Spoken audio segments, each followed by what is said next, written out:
আজকে বানালাম দুর্গাষ্টমী স্পেশাল লুচি, মশলা দিয়ে বেগুন ভাজা, ছোলার ডাল আর সঙ্গে মিষ্টি। প্রথমেই ছোলার ডালটাকে হলুদ ও আদার টুকরো দিয়ে কুকারে সেদ্ধ করে নিচ্ছি।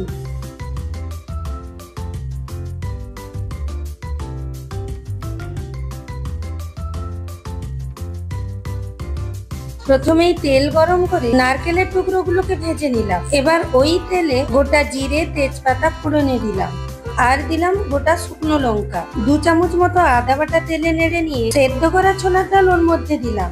ডালে পরিমাণ মতো লবণ ও চিনি দিলাম। ডালটাকে হালকা স্ম্যাশ করে নিলাম। লঙ্কার গুঁড়ো দিলাম, ভেজে রাখা নারকেলের টুকরোগুলো দিলাম। ভালোভাবে নেড়ে ফুটে উঠলে গরম মশলার গুঁড়ো ও ঘি দিয়ে নামিয়ে দিলাম।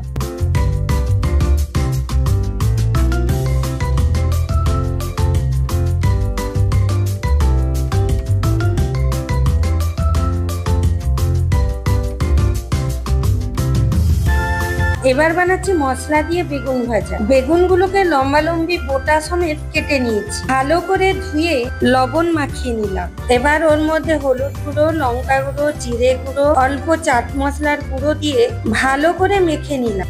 ফ্রাইং প্যানে তেল গরম করে মিডিয়াম ফ্লেমে ঢাকা দিয়ে বেগুনগুলো ভেজে নিলাম। সঙ্গে দিলাম মিষ্টি। রেডি আমার অষ্টমীর থালি।